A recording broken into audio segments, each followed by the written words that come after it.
Exceptional Radio.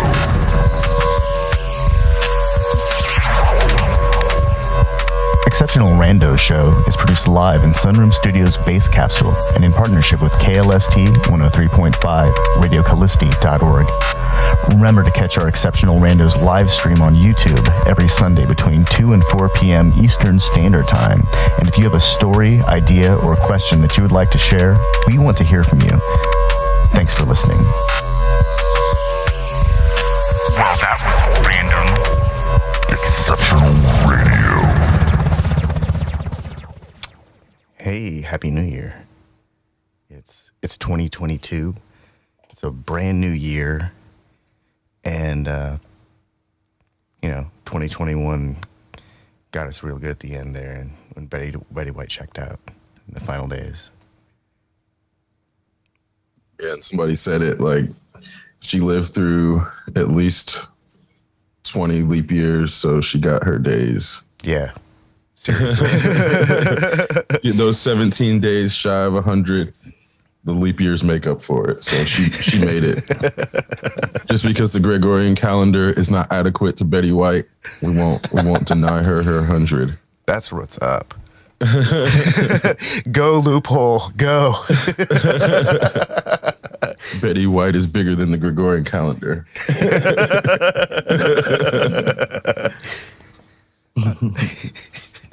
Well, and it's funny. I'm seeing all these people, like, inevitably, because there's the internet, there's a backlash, as if like people who backlash against Betty White's death, like, are just sad human beings. Where I'm like, you're just contrarian for the sake of being contrarian, and you're one of those people that is like unable to separate themselves from visceral responses. And I see that, and I'm just like, man, this is like a good reason for the Matrix to exist, and all the things that movie said, where I'm like, you can't even, it doesn't matter who it is. There's always going to be people that hate in 2021, or I guess 2022 now.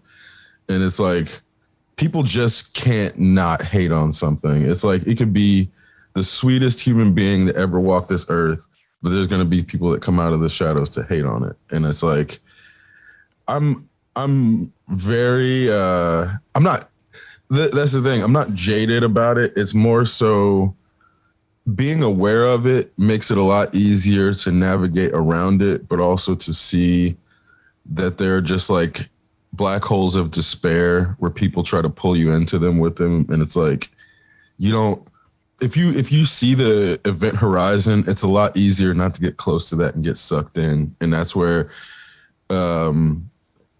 Keanu's strategy or philosophy of not arguing with anyone and just letting them be right is, there's something to that, man. Where the compulsion and need to correct incorrect information becomes an addiction. And I think, dude, that's like some super Taoist shit right there. Yeah. Just let them say it. Let them be right. Yeah.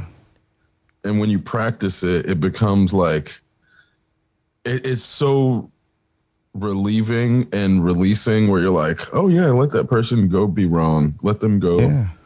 Let them go around in the world and spread their incorrect information, and let other people deal with that. It's not your job. Unless somebody's paying you to correct it, and that's like what you've been conscripted for, it's not your job. Just let them. It's not like, are you the information police? Not you. And that's what I mean. This is like, it's like there's more than one way to not suffer fools. Mm-hmm. Yeah, and it's like that approach is there's definitely something to it where it's like super Tai Chi interaction. Yeah. Because even if it's like something I'm a specialist in, and people are like gonna fight me, you know what? Go ahead. You're right. And it's like there's something that's it's not even condescending so much as like, it's not when you make it not about winning the interaction, the other person suddenly has no person to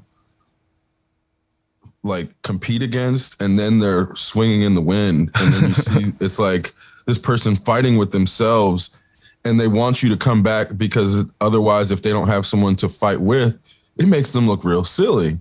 So that's where there's definitely another level of redirecting people's energy and not allowing it to bring you down in the process.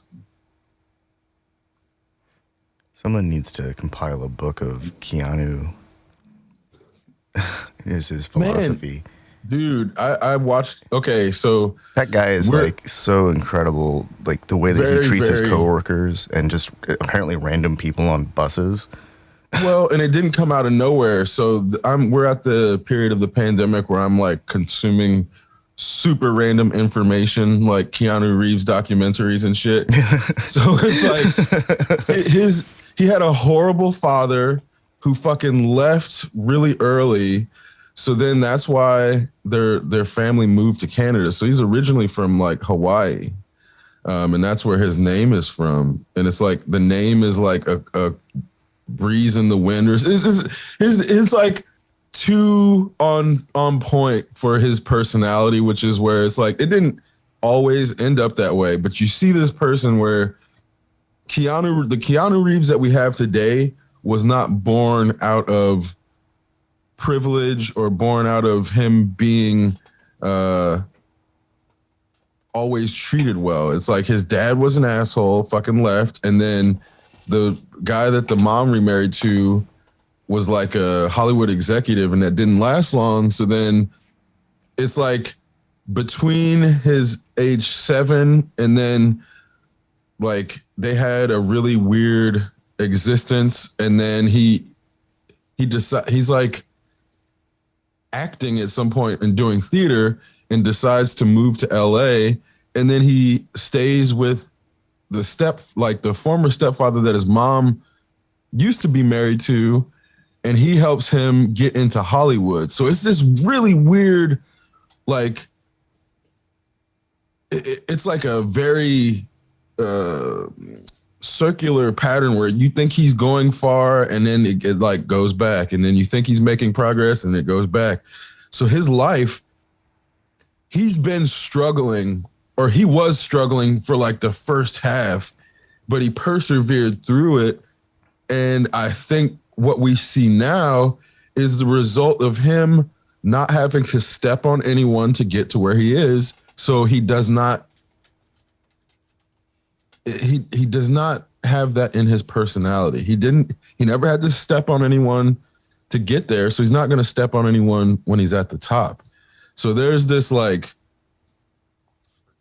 there's an interesting story with his personal trajectory for it to intersect with the Matrix and then culminate with Matrix Resurrections, which is where I was getting at in the sense of it's crazy to see. Oh, he was born in Beirut, Lebanon? Yeah. And it's like, dude, his story is like real, and he's like half Hawaiian, half. His dad was Hawaiian, British, Portuguese, native Hawaiian, and Chinese, and his mother is from England. Mm-hmm. That's an interesting line. So he's got this really crazy ethnic background, which you just like look at him and you're like, he looks white, but something's not, in the same way like Steve Jobs. It's like you can tell there's like something more than just white, but they don't really like wear it on their sleeve. So it's not, you don't really pick up on it. So then you Eddie look Van at Halen's the same way. Yeah, exactly. Eddie Van Halen's the exact same way. You would have thought that Eddie Van Halen's just a white dude, that something looks different about him. He looks like different than the average white dude. Well, he looks like that because he partied hard. Or Sean Lennon, for fuck's sake. Sean Lennon. Like, oh, yeah. You know what I'm saying? He doesn't like look Sean anything Lennon, like his brother or his dad. No. And it's like you see some of these people who have like very diverse ethnic backgrounds, and then when they don't tell you where they're, or they don't give you any idea, it's like really hard to pick up on. So that's where like everybody's always thought of Keanu as this Canadian dude, but it's way more complex than that. It's way more complex. So then it's like, even down to the way that Americans only can see him as just a Canadian and aren't able to, like, nationalism has really made it difficult for nuance. And that's where even when white people talk about, like, oh, I'm German, Irish, or whatever, it's like they only go so far back because they don't. A lot of white people don't understand Germanic tribes, bro. And they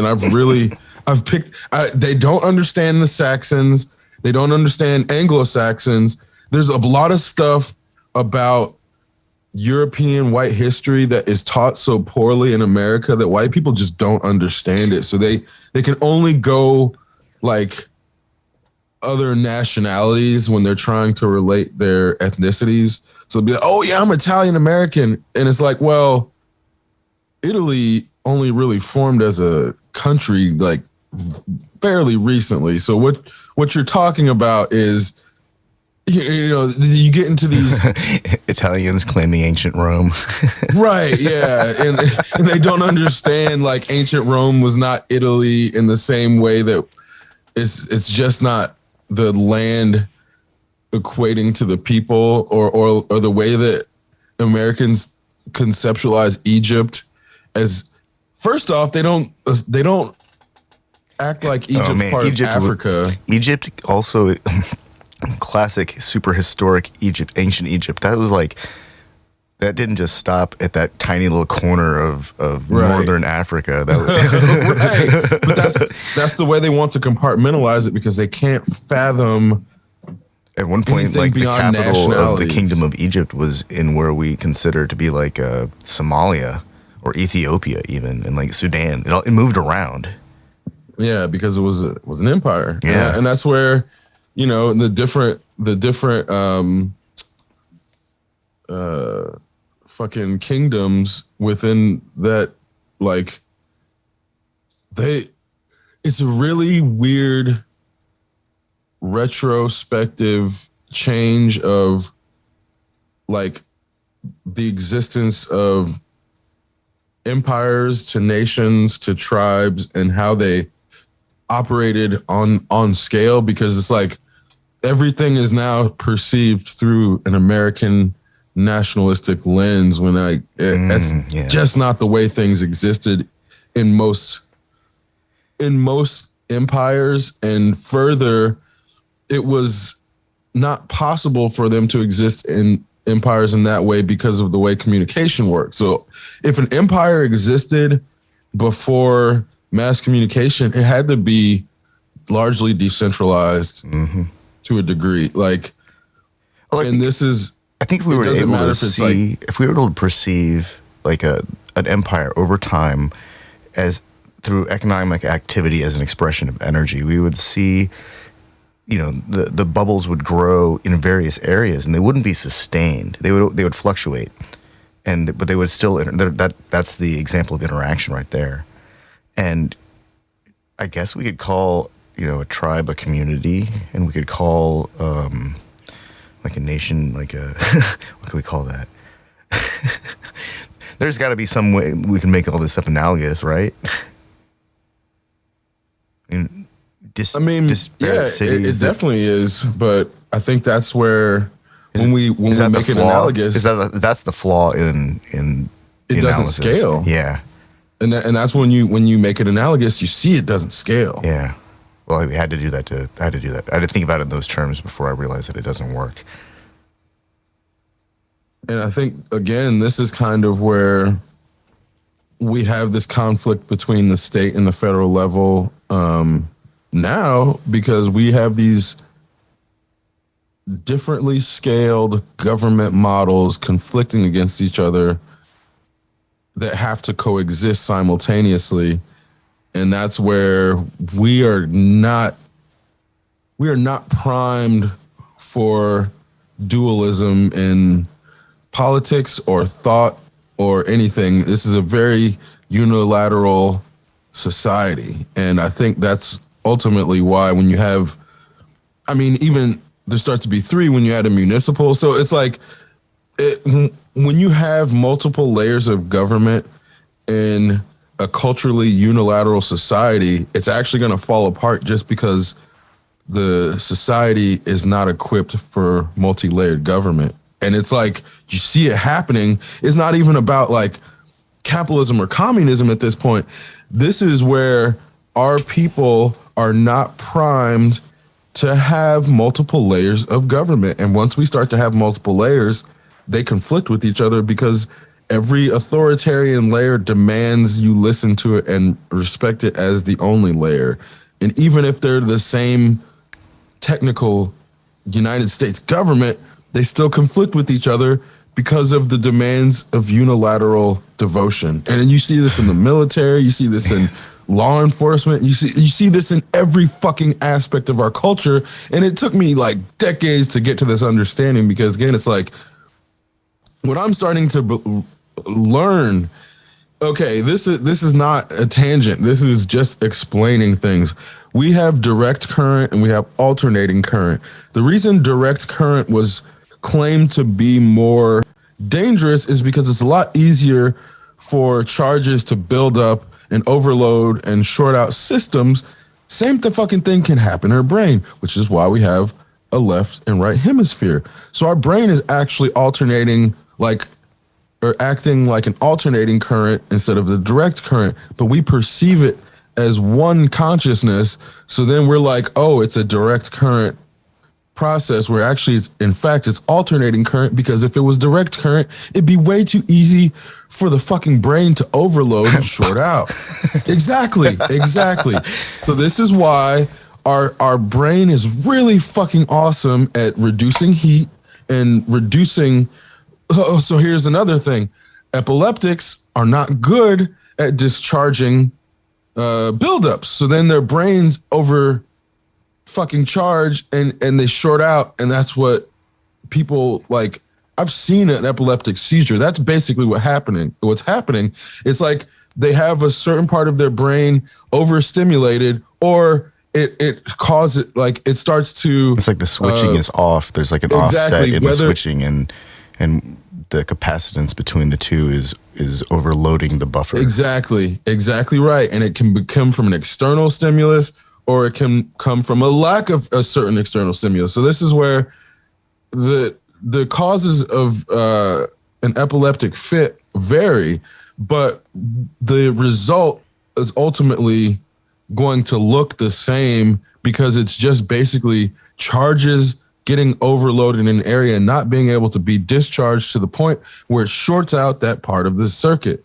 So this is where you really have to understand electricity. You really have to understand gates. You have to understand like charges and how electricity moves to be able to get to this point, to be like, okay, the way we understand the brain in a Western unilateral society is inherently limited by our capacity to not look at things from a mostly direct current perspective. Even though our electricity system is alternating current, most Americans don't know why. And then they just allude to the Tesla versus Edison battle and why he electrocuted the elephant, but they don't understand the difference between alternating current and direct current. Man, so you just reminded me. I was camping over the last week, and at one point I just cracked my knee really hard on a cot, and everything hurt. It was like a temporary paresthesia, like everything was pins and needles. And I like rolled over, and then just everything was just, it was like a shock to the system. And like you just reminded me of that. There's just from getting hit in the top of my knee. I just walked right into it, full steam. It's pretty easy to overload the system, I think. Yeah. Because then you realize, like, once you hit a certain level of pain, it's too much for the neurons to take, and then it just like either knocks you out or it like completely paralyzes you. There's like, the only thing that didn't hurt was like like essentially, I was like in a seizure practically. I couldn't move. The only thing that didn't hurt was not moving. Yeah, That was like that was the only way to lessen the it was like a residual charge. I just had to dissipate it somehow. Mm-hmm. Oh, it was It was terrible. Yeah, and it's like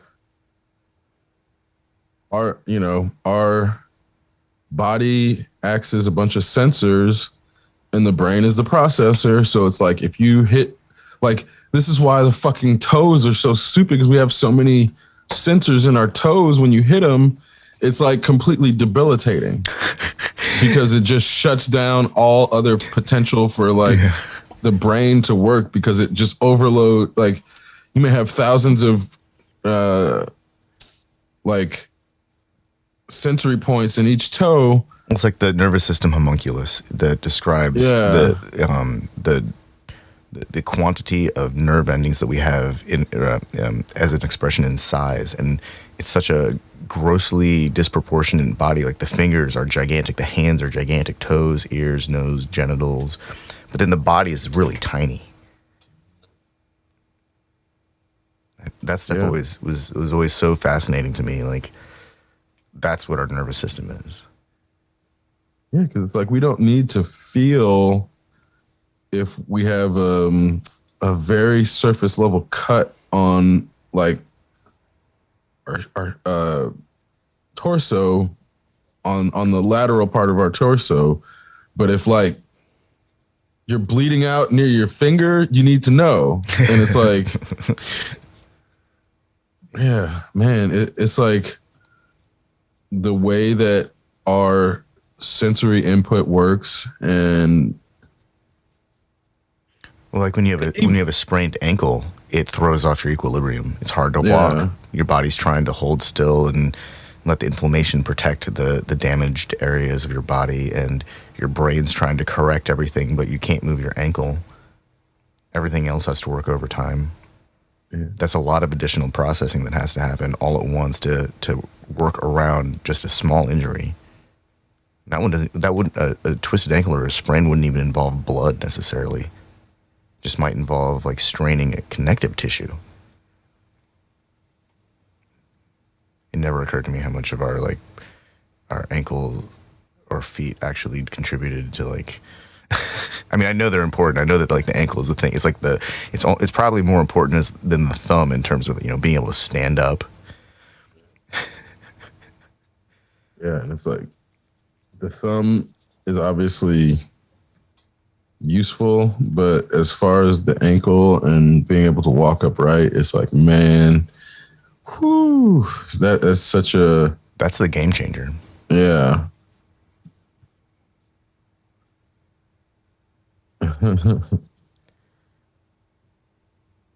Well, but I think you're right, though. There's something to be said for the way that we think about, the way that we try to, to understand processes. We want them to be simple. We want them to be easy to explain, but clearly neuroscience demonstrates that doesn't quite work. It's too simple, and we can't reduce something that is this complex into something simple. Sometimes complexity is necessary. Otherwise, we end up looking at a walnut, and that's just not going to cut it.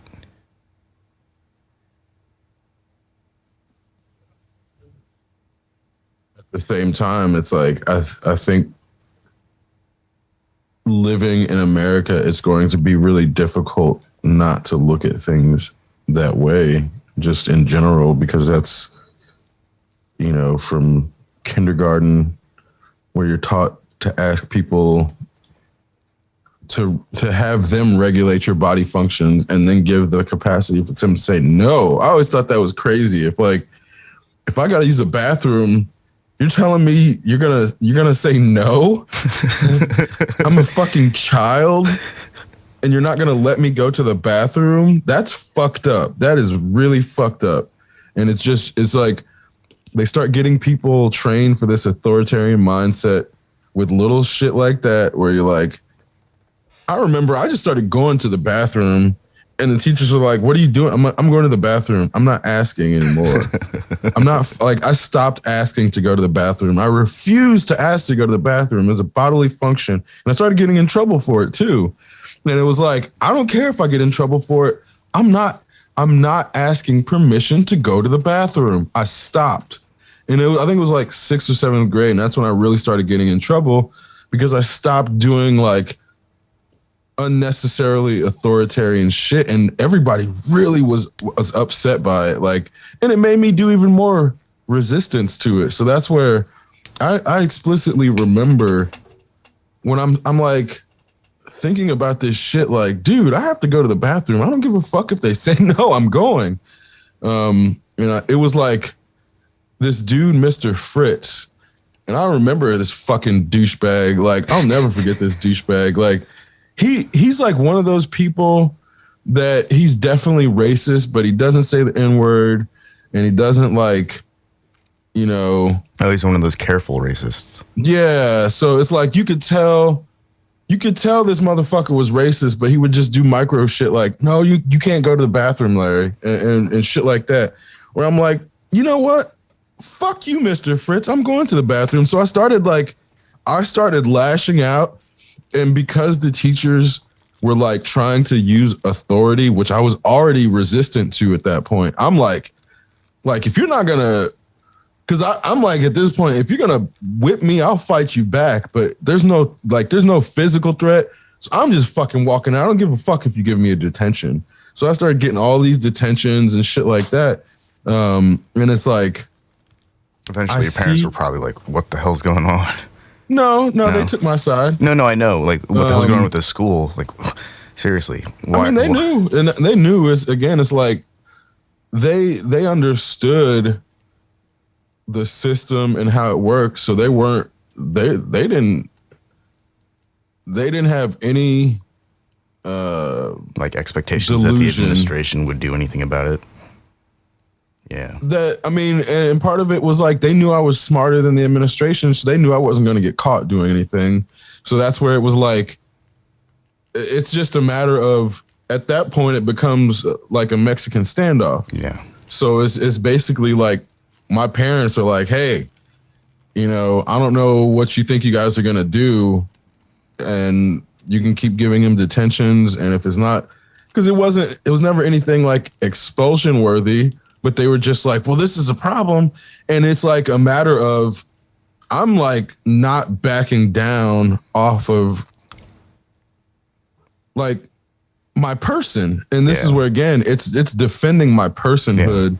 So this is where at that point, it just like, you can't, there's no actual reason for them to expel me. Like for somebody to just be like, oh, he's not listening when I tell him he can't go to the bathroom. Well, was they taking a test? No. Was he like looking at a book? No. He just went to the bathroom. Well, you can't really kick him out of school for that. So it was like I was pushing back on things that were dumb and they couldn't actually kick me out for. Did it affect your grades? Did it affect your test scores? No. Those are the only things that really matter, right? Yeah. So those were the reasons why it was a problem, but it wasn't a big enough problem for them to like kick me out of school, because it was just, like I said, it was me pushing back on stupid fucking rules that everybody knows were stupid, but nobody was brave enough to push back on. Or like, we weren't allowed to wear t-shirts with logos on them. So I wear a hoodie that had a logo on it. Well, take off your hoodie. No, I'm cold. This is not a shirt. It's a jacket. So it's like, and then they eventually changed the rules so that you could wear logos that just couldn't be offensive. And it's like, I wasn't the only one, but I was one of the first ones. Definitely one of the first ones. Because again, I was one of the people who's like, if a rule is dumb, I'm not fucking doing it. I don't give a fuck who you are. I'm not going to do some stupid shit if I don't like. I remember in middle school, there were a bunch of kids who would wear these Big Johnson T-shirts and hoodies, and they would say they have crudely drawn caricature-like images of adults doing adult things, and they'd be like Big Johnson casinos, poker in the front, liquor in the rear, and of course they would end up having to turn their shirt inside out. And I think at some point they said no more, but. Yeah, and it's shit like that where it's like, clearly that shirt is meant to cause a disruption. Yeah. But if somebody's just wearing a t-shirt that has like a bull on it, that's no a sports reason. Team. That's an athletics team. That's an athletics organization that everyone loved. I mean, and even then, it's clearly not meant to like disrupt class or disrupt the culture of the school. So that, there's a clear line when people cross it, Were they worried that some Chicago fan and a Detroit fan were going to get into an argument over basketball? No, it's just arbitrary fucking authoritarianism. No, Once again, it's like,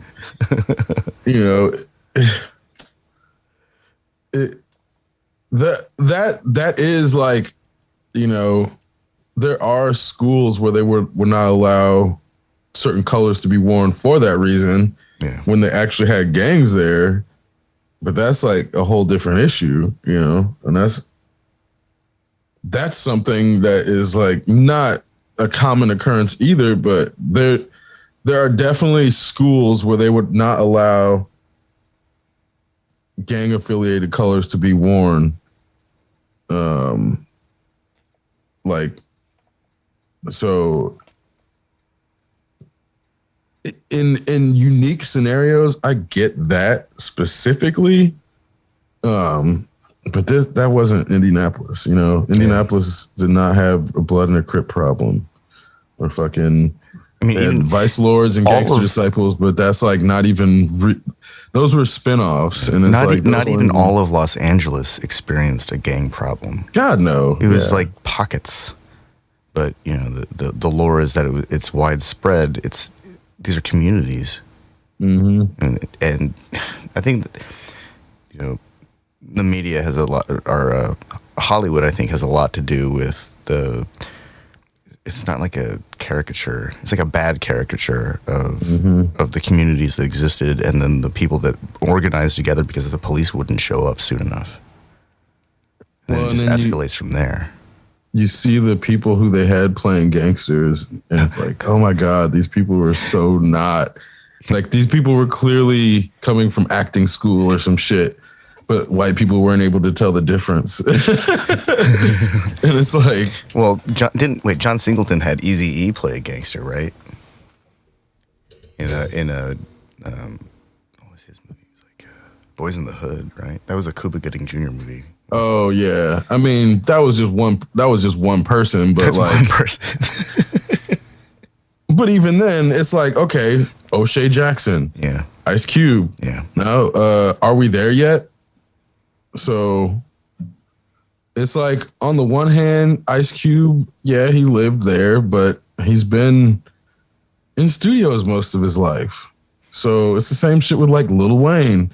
There's all these people that in the rap industry look like gangsters, but because you can go back and see like, oh, like Snoop Dogg, well, he's been in the studio since he was like 19. Well, what could he have actually done? Because he's been in the public light most of his life.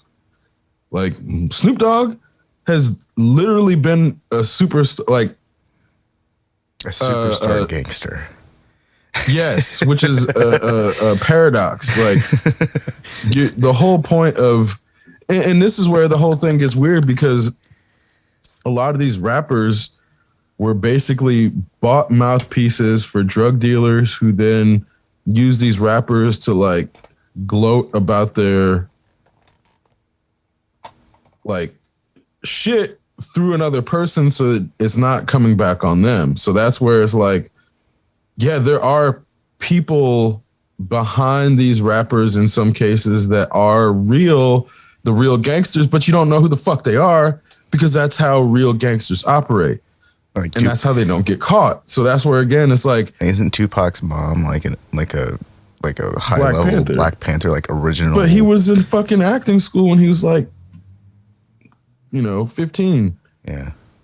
So it's like, this is where it gets weird, because it's like Tupac was in acting school, but then he shot a cop. He shot an undercover cop that was like uh he was like beating the shit out of some black kid or so. I don't remember exactly the story, but basically because the cop was like in the wrong, even though it was a cop, Tupac ended up getting a lesser charge for it. So it's like there's all this weird shit. Like, of all people, yeah, this motherfucker shot a cop. Like a cop that was in the middle of actively doing wrong. And it wasn't just, he just shot, like, no, he didn't just shoot a cop for no reason. That's not cool. What I mean is this cop was like fucking like harassing somebody or beating the shit out of somebody undercover. So it wasn't even like a cop that was in uniform. It was somebody who was pretending to be like a drug dealer, beating the shit out of somebody who they shouldn't have been beating the shit out of. And then they got shot. And that, the only reason Tupac even went to trial for that reason is because the dude was a cop. Yeah, I bet they charged him with stuff like interfering with an ongoing investigation or some crap. You know, we got there are a lot of systems of control in place, and it's always amazing that like the watchdogs, you know, the watchkeepers have no watchers, the watchers have no watchers. That's it. Who's watching the watchers? And we finally have cameras, and we finally can watch everything, but there's just so much to watch. How can anyone watch it all?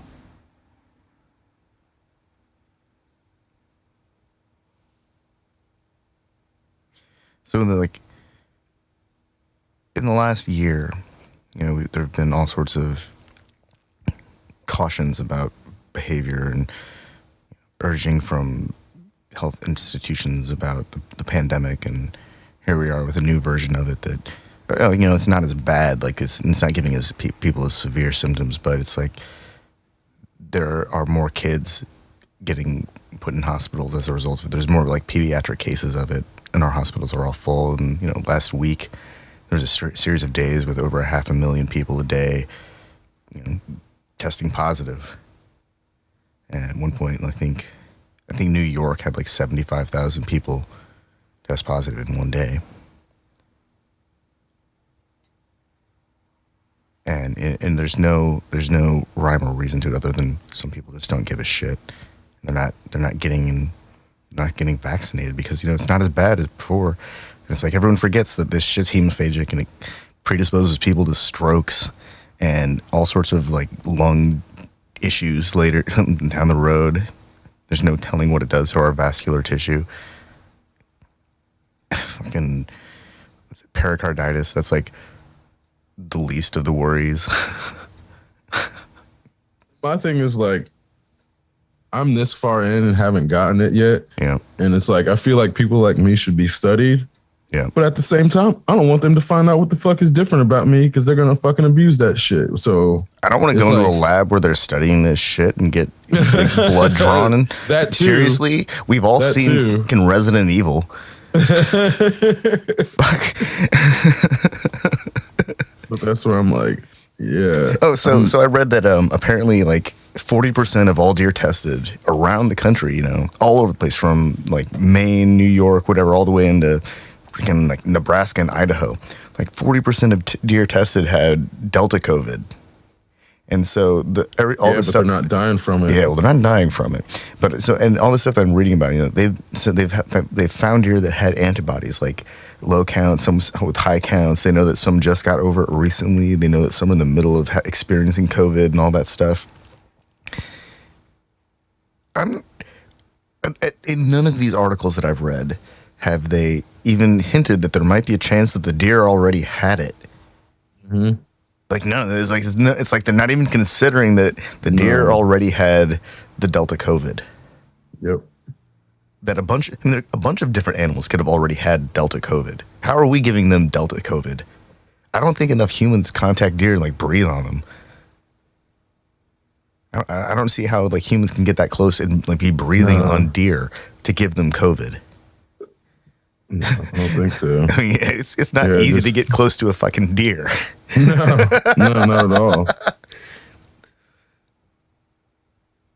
But that's where I'm like, I can, you know, it doesn't seem like there's like mass deaths of any other animals either. Yeah. Where there's also no way, if it got into deer, it probably got into other animals. So I feel like there's probably something that the other animals are doing that make them more resistant to dying from it, but they'll still get it. Yeah.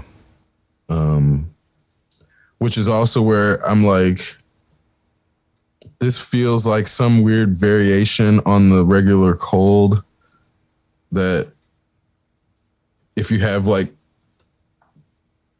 some predisposition for some, type of susceptibility to whatever, then you're going to have way worse time with it. And that's where like the way it's mutating is just like a cold. So I imagine that within like 3 years, the variants will just be basically like colds, but that's if the more deadly variants don't keep. I mean, it's like it could obviously mutate into something more deadly, but the stuff that like the most deadly variants right now, it's not that they're necessarily being controlled, but they aren't the most transmissible right now. Yeah. So they're not the ones being transmitted the most. So that's where I'm like, I really just don't want what the long haulers have, where they have like yeah, months and months. And at this point, some of them are probably experiencing like a year of like brain fog and no energy and respiratory issues and vision issues and headaches and all that shit. some of them still haven't gotten their smell or taste back. Yeah, exactly. Like if all food smelled and tasted gray, Yeah, that's what life becomes. Like, oh, at that point, you don't even need to put salt on chicken. You can just boil it. yeah, Maybe, So I can't imagine that there are that many people out there who already can't smell anything, who are just like, oh, I can't tell. They just don't if care. they smoke cigarettes, they probably already don't care. Which, after smoking cigarettes and quitting, regaining that sense of smell was like, oh my God, I'll never do that shit again. It was really, really insane how, I smoked cigarettes for like 7 years and did not realize how much Oh, it's terrible. my sense of smell was like, and taste was destroyed. Yeah, like it's terrible. You can't taste things after a while. Well, we've talked about how if you just eat a pizza, it throws off your ability to taste anything because your taste buds are all blown out. Like I when I was camping, we ate bacon and eggs every morning, and I made like hot pot and hot and sour soup. And one of the last nights we were there, I made a consomme, and I followed the instructions that I remember. I made it before, and it tasted exactly as I expected it, but I don't know what anyone else's expectations would have been. Like, consommes are very like straightforward. They're supposed to be like rich and have just enough salt, and it's hard to tell after 3 days of bacon.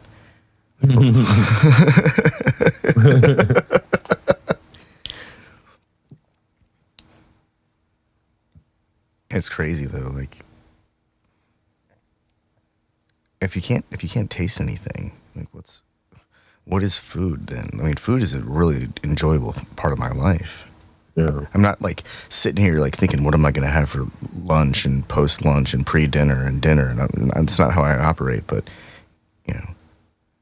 it's something I enjoy. A nice juice, that's like a treat.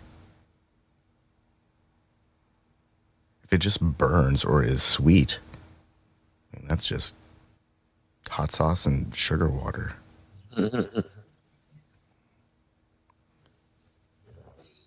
That's fair. That shit is. There's a show on Amazon called Upload, It's about a guy who gets killed in a car accident. They upload his consciousness into a digital retirement community where everyone's consciousness is, just floating. That with Robbie Amell. Yeah. I started to watch that, but the like racial undertones. It's really fucked up. It's all wealthy ass white people who are and all black people serving them. Yeah. And operating. That's where I was like, I can't do this. I can't do this. The story is cool, but the racial stuff is just too much. Like they can't have like, it was like really, it was like too in my face. And the colorism at that, because they only use like light-skinned white black people, and it's like, there's just too much latent racism in that show. In that show, all the food tasted like kettle corn, apparently, and it reminds me of The Matrix, where if like they're like eating slop, but they've engineered it to taste like what they think like Wheatios are. And then they start talking about, well, how do we know what chicken actually tastes like, or beef? I mean, we know what those things taste like, but how does some pod-born person who just woke up and was flushed down the Matrix toilet thing and captured by the machine or by the grappling arm, how do they know?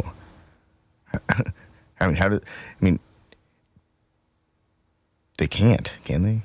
Can anyone really know what something tastes like? No, not until they eat it for the first time, which is why I thought that commentary in the fourth film was pretty... it was definitely there for the people who didn't think about that in the first three in the Animatrix. In all the four preceding entries. Yeah. But at the same time, it's like that's what Cypher was meant to express in his dilemma, but still people didn't understand what that was expressing. So that's kind of where, what I'm realizing about the fourth Matrix film is like, for the people who watched the first three and watched the Animatrix and understood like what was there, this film was just affirming those things. Whereas the people who didn't watch the Animatrix and didn't understand the last two films, this was like a slap in the face to them. So I can see how the different reactions, where they were born and why the other side reacted so strongly. And that's where I'm like, they were never going to like this specific story because they didn't understand it. I cheered so hard when she said, wasn't the rabbit chick? What's her name? Bugs, yeah. When Bugs was like, when she said cities, it's like, oh yes, it's true. There's multiple fucking cities. There had to be. I knew it. Fuck you all. Yep. Well, even down to Io was like introduced in the Animatrix. Yeah. So that's where like Io was built by the fucking machines in the first place. So the iteration that we've seen, it's either adding on to that IO or it's like just a different version of that story. So there need to be some clarity from the creator. But that story is not out of nowhere. IO was definitely always in the Matrix. Modals were there. They didn't introduce anything that wasn't already in the story unless you didn't see it, didn't see the Animatrix. Yeah. I think the Animatrix might have been a hard watch for some people because it was so visually stimulating in terms of the way people interpreted what those worlds could be. And they open it up and it's like, yes, there is a samurai Matrix modal and it's used for training, but that's because there's actually a samurai city somewhere out there. Yeah, exactly. Like where that's the model for engagement. There is absolutely. So you've seen Future World and Westworld, right? Oh yeah. So I'm starting to think of like Shogun retconning. World. Yeah, I'm starting to think of ways to retcon other like properties into it. Because then Future World and Westworld and Shogun World could have been iterations of the Matrix and still kind of work out with the story, the way that it's written. Yeah. And then Dark City could have been the second iteration. Yeah. And that's where like not I mean, even the non-director's cut, but the director's cut specifically, it would have like worked really well as the Nightmare second iteration of the Matrix, and still because of the way the movie's written and the way they do all the tuning and the machine, even the chattering, the phone ring is the exact same. They use some of the same sets on Dark City as the Matrix. So there's all these things where you're like, you could actually, especially with the way that the fourth film is written, you could take other film properties and have them be iterations of the Matrix. But they obviously have to have a combination of machines and humans interacting in a layer that neither one knows which is which. And that's basically the only thing that really needs to tie them together. Because as long as that element's there, you can actually tie it directly to the Matrix and just have it be a modal. But that's where Westworld, Future World, and Edo World, or I forget the name. Shogun World. Yeah, Shogun World. Well, no. In Westworld lore, it's different because it's like the one.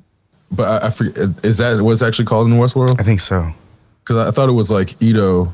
It might be Edo. I always thought it was Shogun World. Maybe it's Shogun World for the new one.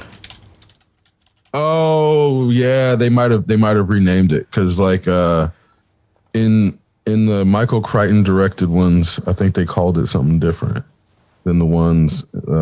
Shogun World is for the Delos Park in the series. Yeah. Okay. And I think it's that makes sense. Yeah. Everything I'm pulling up in this. Whoa, is there a war world? There could be a war world. Oh no, that's terrible. I dropped out after, like, at the beginning of the third season. It started getting too weird.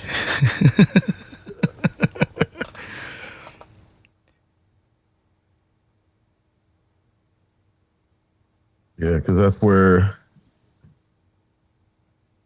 the one, and that's where I'm like, I don't remember what they called it in the Matrix. Then whichever version of their Matrix was like the same type of model.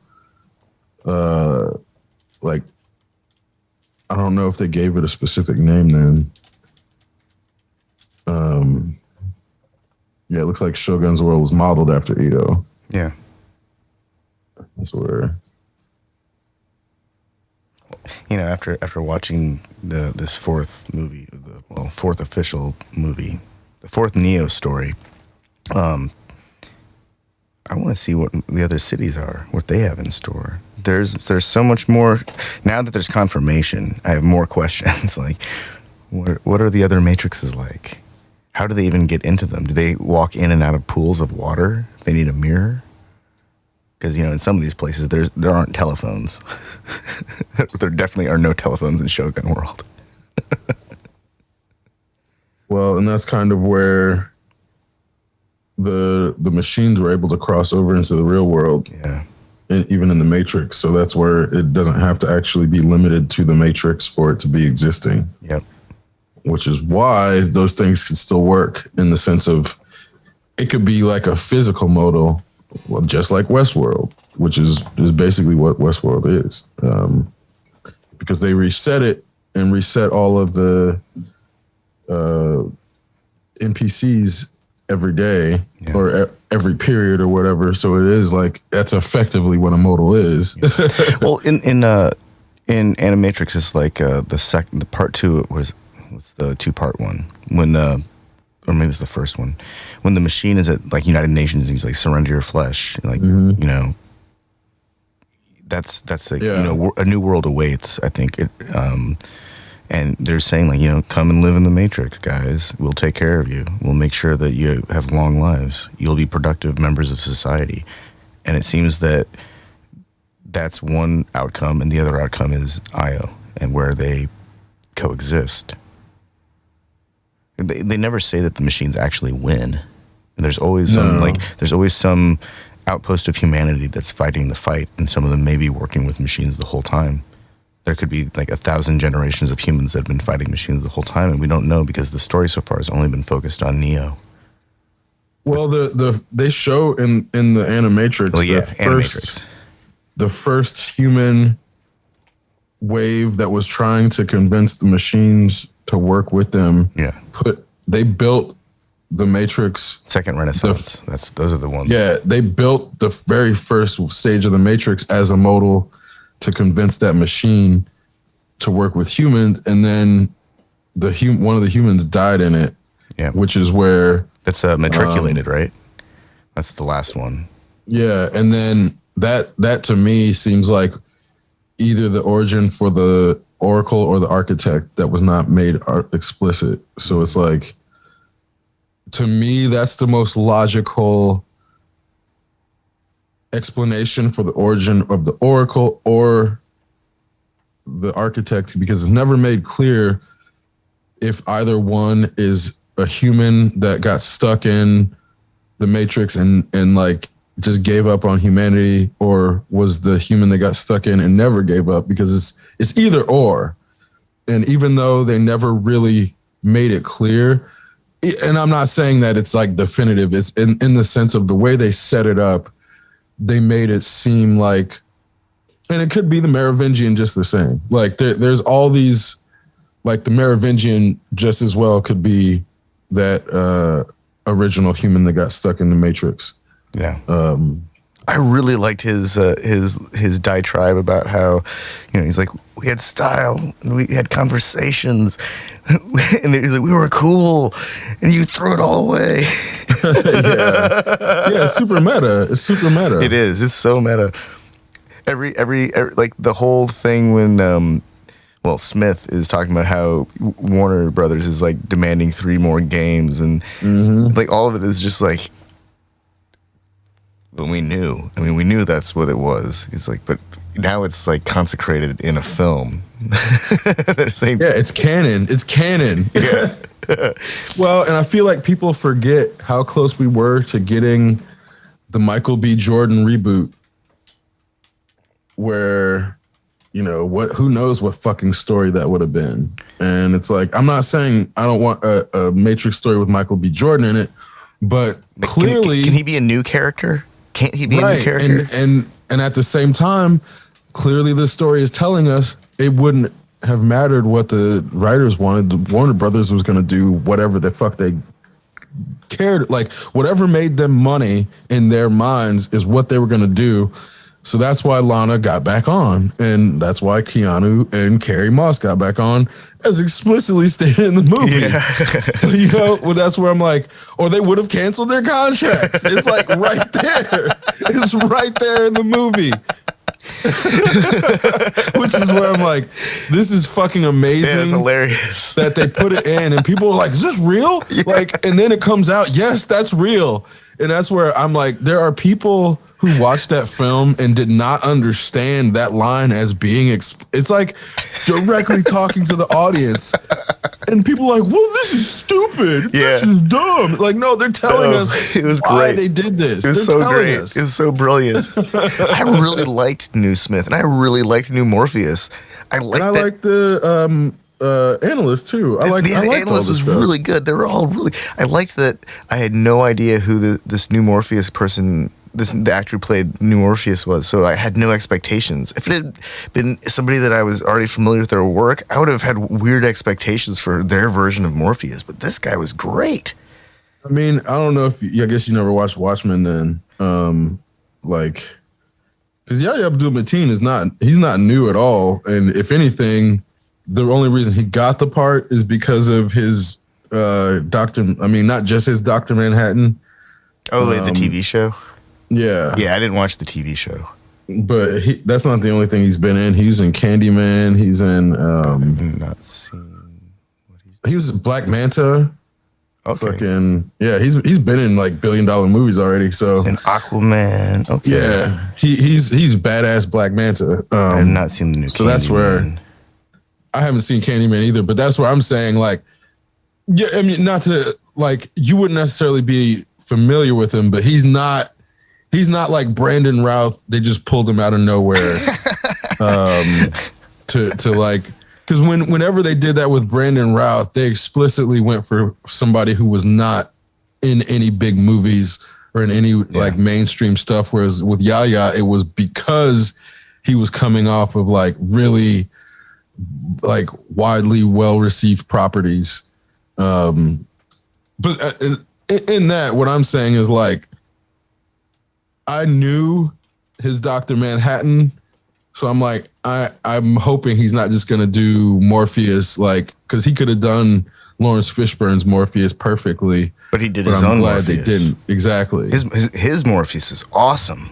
I thought so too. His Morpheus was so much fun.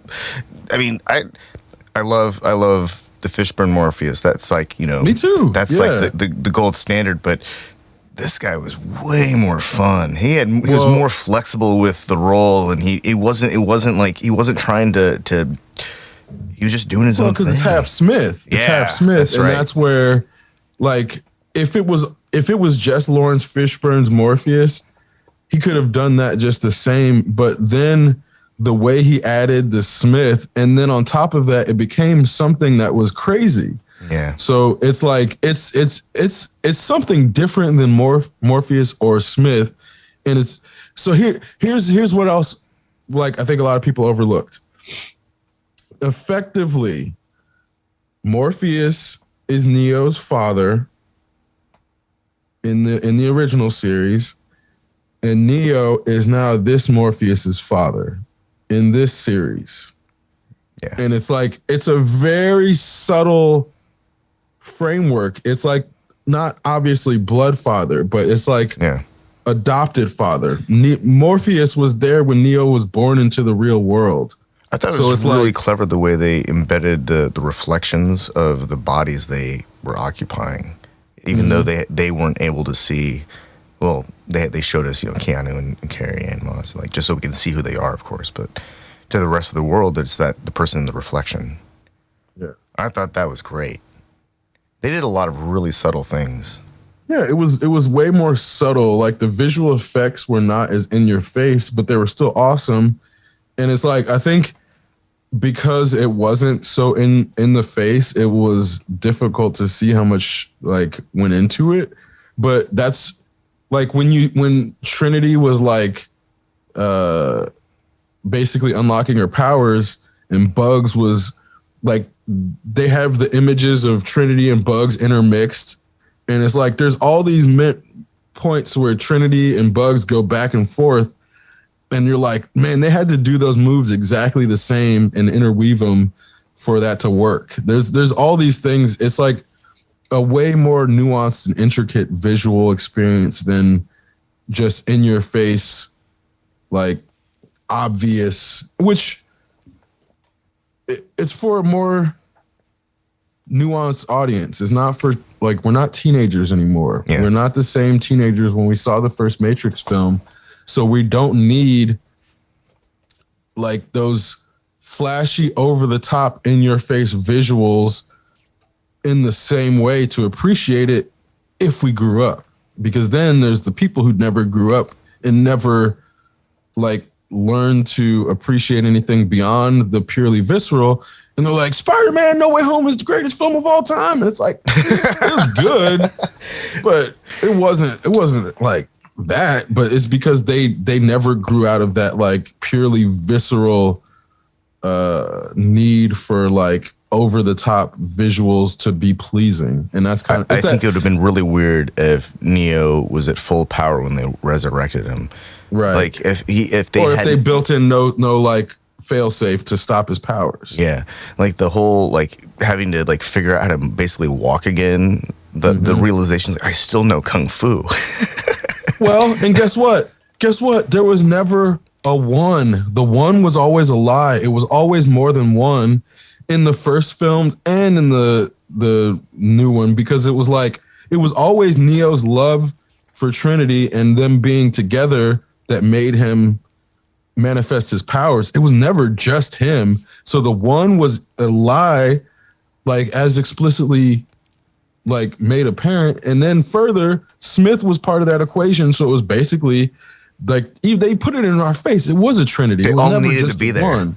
Yeah, exactly. It was never just a one, and that was part of the lie to keep them stuck in the construct. So that's kind of where people who don't glean that and aren't able to like pull those things out, yeah, they're gonna fucking hate it because it didn't quite spell it out. It's there. It's spelled out for people who are paying attention, but if you're not like good at math, then it's gonna be really hard to put those things together. And that's where I'm like, I'm glad everybody doesn't like it, because then it would probably have been just a watered down like version of what it could have been. And that's where it was an appeal to emotion that explained why it could not appeal to rationality. And that was what I thought was so fantastic about it, is like they sat there and gave us all of the reasons. They had they even included the fucking focus groups. That was like my favorite part, where they're like, yes, I didn't really like the Matrix, but I like the dumb games where you just kind of flash and blow things up. The Matrix was cool because it fucked with your head. Well, we all like the Matrix because it fucked with your head. You sat around for the end when they announced the Catrix, right? Yes. Oh, man. I don't know if you saw the Catrix was already on the internet. Yeah, it was.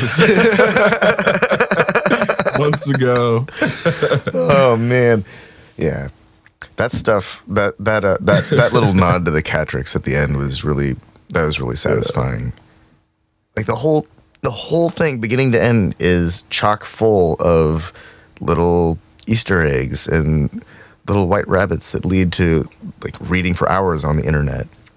Notice the demographic of the bots? The bot bombs at the end? They were all one very specific demographic. Yeah, they were. Oh, it's beautiful. Everything is beautiful. They did not mince that, which is where I'm like, that demographic definitely hated that, because they were definitely called out. Yeah, that scene where the dude wakes up and his girlfriend's like, "Hey, what are you doing?" Oh my god! And then you see the splat into the ones and zeros and other strings of characters. Yep. Oh, that was so, like, every step of the way they did such a good job. Like what little power Neo could manifest. It was like watching someone try to turn a battery on that has a shorting out switch. And he's like, "Come on, work! Come on, here's some light! Oh, come on, work!" And shaking the thing. And of course, they fly off in the sunset after kicking ass. Yeah. And they both had their powers at that point, because I like. The first couple of times I couldn't see if Trinity was carrying him, but they were both flying at that point. Yeah, so they flew around that swarm of birds that they murmurated themselves, which I was amazed they didn't drop that word. Murmuration's like a good word. But it was like, I don't think they said it. I feel like I would have remembered, but murmurations are a cool, like it's a demonstration that what are not supposed to be hive animals can operate as a hive, and that's why they're fucking amazing, because it's like you never see birds running into each other. Yeah. And like falling out of the sky during murmurations. And it's like, dog, we can't even do that shit with fucking drones hardly. We can, but not perfectly, because you see them falling out of the air in videos. We can only seem to get 4 or 5 airplanes. I can't remember where the Blue Angels fly. I think it's 4. We can get like 4 airplanes to fly in tight formation only after like years of testing and training, and these are like the best pilots imaginable at flying formation, and it costs like $100,000 an hour per plane. We can do it. It just costs a lot. like a lot, huge investments in time. So I don't think it's not feasible because there aren't enough pilots of that grade apparently, or it's just not worth it to train people like that.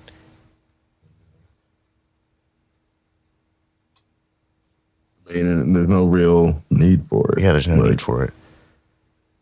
Doesn't actually do anything. We're gonna have like advanced chemical and energy weapons at some point here. Like by chemical, I mean like lasers, chemical lasers. But just melt the guidance system of a drone or a cruise missile, or if there still is an airplane, disable it completely with a beam of light. Yep. And so the idea that we need to have humans physically operating an object carrying some kind of kinetic weapon. I think in the game Mass Effect, there's this whole thing about they have this weapon of mass destruction. It's like a 20 kiloton ferrous projectile, and the guy is talking about it basically says something to the effect of, this thing will ruin someone's day if it hits a ship or a planet, or if it misses and it hits something 10,000 years from now. It's going to ruin someone's day is what it boils down to. Jesus. And it made me think about, like, and this is something I found after in our Discord, how Space Gun.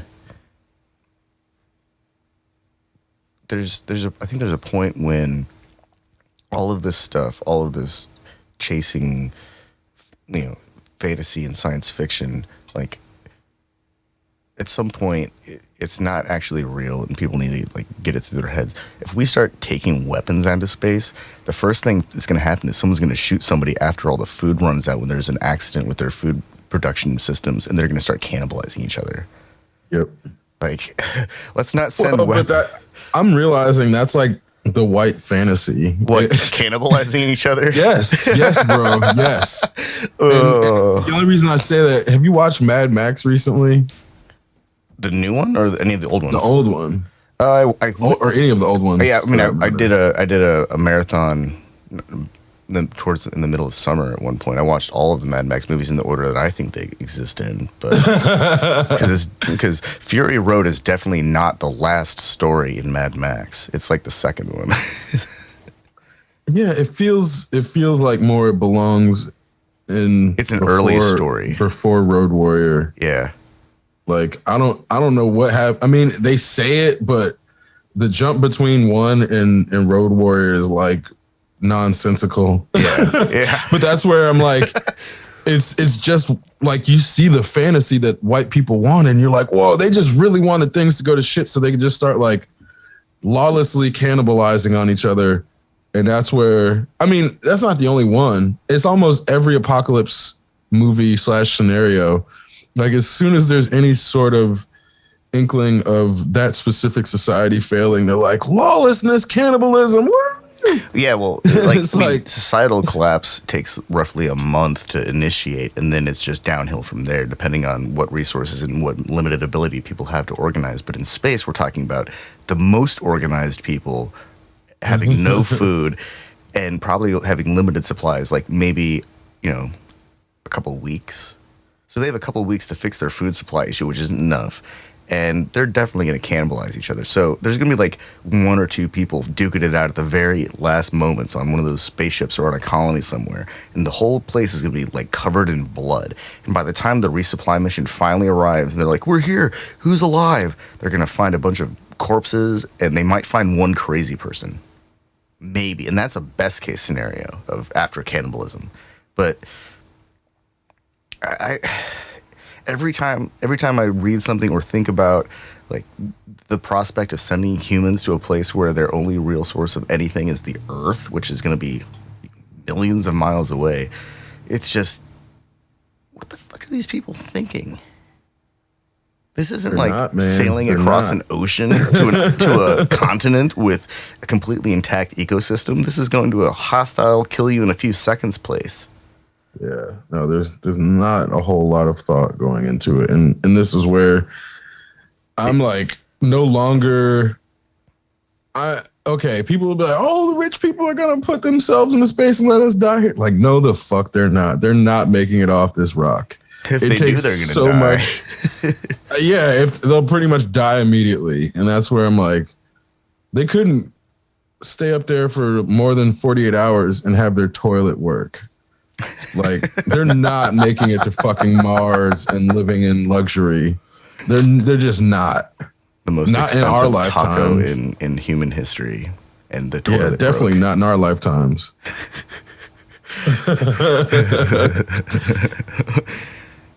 It's gonna be like paying a premium for banquet TV dinners in the hopes that like your food replicator system doesn't suffer some catastrophic malfunction, or like your materials for food materials that get synthesized into new foods like doesn't get corrupted by something.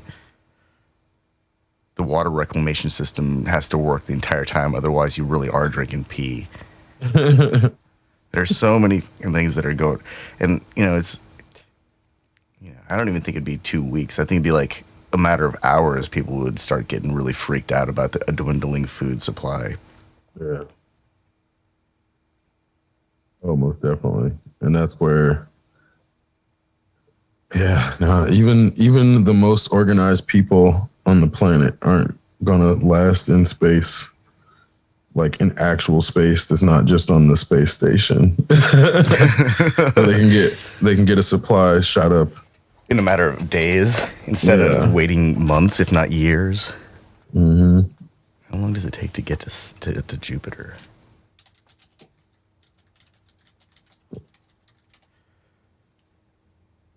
Two to 6 years. A 2 to 6 year supply interval, meaning they've got to be sending out supply missions every 3 months minimum. Big supply missions. That's going to be so damn expensive to send a colony out to some Jupiter moon, or even more expensive to get to one of Saturn's moons, because I think Enceladus has water. That's what they say. Mm-hmm.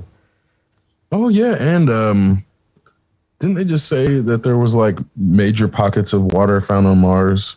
Oh yeah, they did. They found, but it's not water we can access. It has to be processed. Yeah. They have to process. It's basically they have to frack it. I mean, that's not what I'm concerned about. It's a matter of there could be life in there. Oh yeah. So that's why I'm like, I think we're closer and closer to. I think they've already found it, but I think we're closer and closer to acknowledging publicly that they've discovered Life on Mars. Complex life, not like intelligent, but just like a complex life form. It's not just like a single cell amoeba or some shit. Yeah. And not just a tardigrade that hitched a ride. Not just a tardigrade that's also found on Earth. Yeah. So, which I think it was like a couple years back they announced the discovery of like a different type of life form that was like, I think it was like a remnant of it. So it just feels like we're in this weird phase of like, yeah, they know that life exists on other planets in complex structures, but it's like too difficult to explain to unnuanced people. I think that it's equally likely they haven't told the masses because they're afraid that somebody's going to say, well, can you eat it? And that's going to be the end of that. Yeah, those are the people we need to keep down here. Cannot let them into space. They're just going to try and shoot it and eat it. We don't even know if it tastes good. That's like the wrong way to start, like, interspecies relations with a new species on another planet. You can't just eat them. Yeah. And that's, this gets back to everybody in the Matrix except for Tank and Dozer were cannibals. Yeah. Well, we can assume that there might be a few other people that were born. I mean, the people who weren't the ones we saw. Yeah, their kids definitely were not. Were not. No, cannibals. their kids weren't cannibals either. But Tank Dozer and their kids were definitely, and Link's kids were definitely not cannibals. Yeah. That's just We only see a few non-cannibal people in the Matrix. The entire series, which is crazy. Maybe that's, I mean, apparently in that story universe, that's the secret to like longevity and great skin. And, I mean, they look like babies all their lives. yeah, I mean, they were in their modal for like 60 years and they only aged, 20 years. Yeah. That was also a cool little like hand waving, the aging. Yeah. It's like how do we reconcile this gap in time so that we can have all these things having occurred and then just have them be their actual age. Like, how long was I in? A couple months? No, it's been 60 years. Holy shit. Well, and then their bodies being mostly machine. Yeah, that was crazy. At that point, yeah. Which gets back to the notion that Neo and Trinity were planted by the machines in the first place. Yeah. And Smith was always the true anomaly. Like Neo was the integral anomaly that was programmed specifically to hold the powers of the Matrix, but Smith was the actual anomaly that resulted from the time or that resulted over time and was the actual one that the machines couldn't control. So that's where we don't know that Trinity and Smith and Neo, they could have been architects. Yeah. They very well could have been architects, and they very well could have been. They've had their minds erased and used in a function of regulating the system by means of external control. And so there's a lot they've baked into this now with like new potential for stories that I really like. But it feels like they closed the door on new stories with this one, which is where I'm like, I wouldn't blame them. Even though the film ended the exact same way as the first one, this feels like a close to the series. Like it feels like a bookend. Well, I don't think we need more Neo or Trinity stories. No, I don't think we actually need any more stories in the sense of the mistake I feel like they made in the first place is this story was never meant to become a franchise, and making it into a franchise completely undermines the point. So this is why. Well, the first movie was a standalone. It was meant to be, and this is why. And they could have stopped there. The writer of Simulation and Simulacra did not like the series because he asserted that the way it panned out, this would just be something that would be created by the Matrix to keep you in it. Yep. Therefore, this film, as a response to that critique, feels proper as the way to encapsulate, like, hey, we're not trying to end it. We're trying to get to a new existence that, like, we can't destroy it because there's all these people who want to stay in it. Yeah. So we have to be able to coexist with it in a different phase and mindset where we're not going to destroy the Matrix. We can't destroy the Matrix because too many people that we have to coexist with want to make it exist. They just want to be there. How do we exist with those people is what this film was basically saying as a response, I think. Absolutely. Or I feel. No, I agree with that. The whole point of IO was to show a world of coexistence and to approach things differently. They have, policies to regulate how they interact so that nobody gets in trouble. But these systems are in place because what do we do about people who don't want to wake up? Can't force them. That'll just make them mad. No one wants to wake up to a large explosion. Yeah, even down to the point in the first movie they were showing Neo's mind reject. It's so hard to like fathom what's happening because it's so subtle, but his body is rejecting it, and they're like, he's gonna pop. Yeah, and then he just pukes, and he like clearly overheated, and his brain overloaded. But that's where it was just not quite enough to kill him. But they implied that it kills some people. Yeah, and that's where some people are not even equipped to handle reality, and waking up to it will kill them. And they've said that in the series.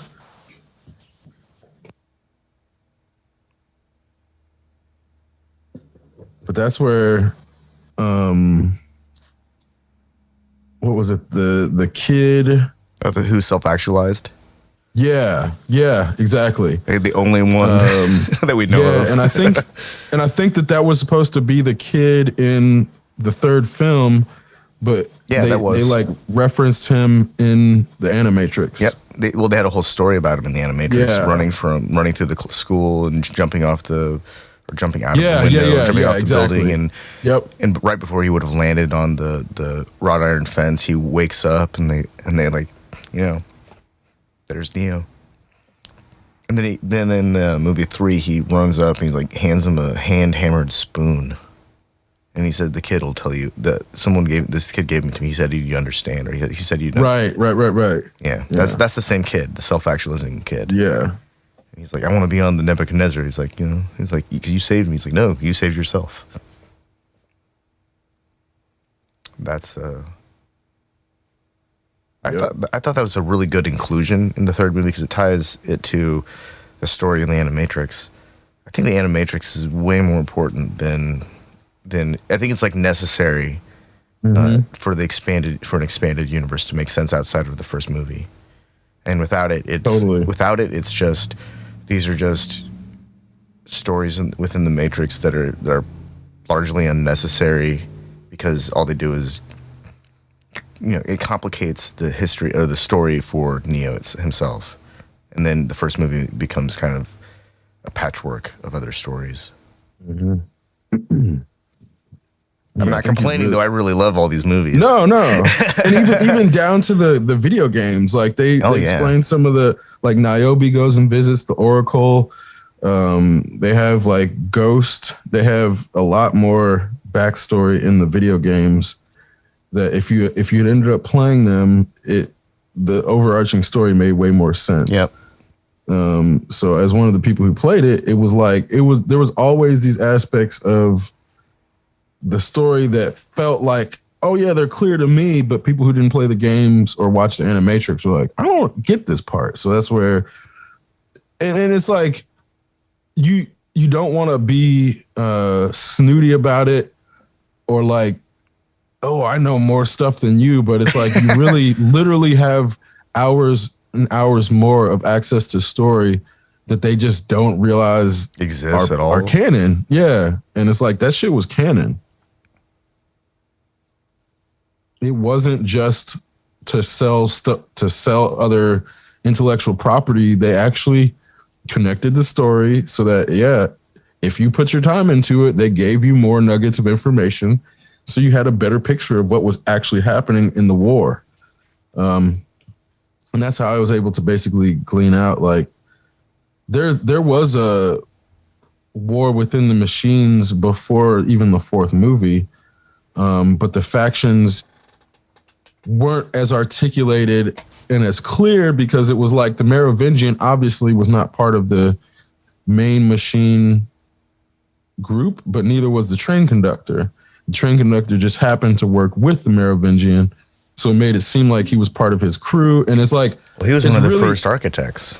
Right, exactly. So when you realize that, it's a lot easier to see that there's already fracturing within the machines, and there's this subgroup of machines and programs living off grid effectively in old versions of the Matrix, which implies that they aren't working with the new machines. So that's where it's like, it's not explicit. It's not super clear, but the pieces that they give you show you that there's already been a fracturing among the machines and that there's not the unified, like, everybody doesn't want to take over the planet necessarily. The Merovingian just wants to be cool and have his little pocket of party. Like, all that dude wanted to do was party. Yeah, he just wanted to be a badass basically, and look good and wear nice have suits. An S&M club. Yeah. And have everybody just no guns allowed on the floor.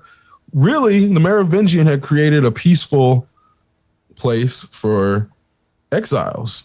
So that's what the Merovingian represents.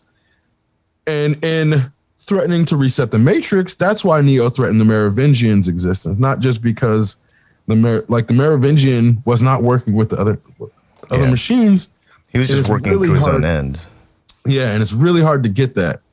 And it's the same shit with Smith. So if you see it the first time, like the second film especially, it looks like Smith is working with the machine still, because he shows up right before the other agents, and it's like it takes a few times to get that he's not being facetious about thanking Neo at that point. It's like, no, he's serious. He's like thanking him for freeing him, and even though he doesn't, he still wants to kill him. He's not working with the machine still, and that's really hard. Like, it just looks like he's being ominous and like giving them a warning, like, hey, we're coming. The very first time you see it, but after you see it a bunch of times, like, no, he's actually thanking Neo for letting him free, and giving him that earpiece is like a clear indication that Smith is no longer connected to the main machine algorithm or whatever gives them their orders. But that's like, it takes that for it to come back to Deus Ex Machina, where that's the only reason he let Neo live, is because Smith was truly beyond their control at that point. And even down to Smith helping Neo in the fourth film. It's like Smith is clearly a rogue actor, and his code is like, it's rogue code, so it's completely unpredictable. And that's why I thought it was good. He's like a rootkit.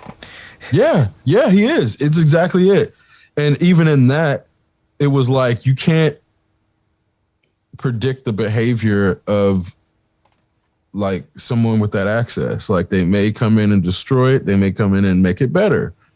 Like, the people that have the capacity to destroy may not necessarily want that, because then we end with Smith just wanting to exist, basically.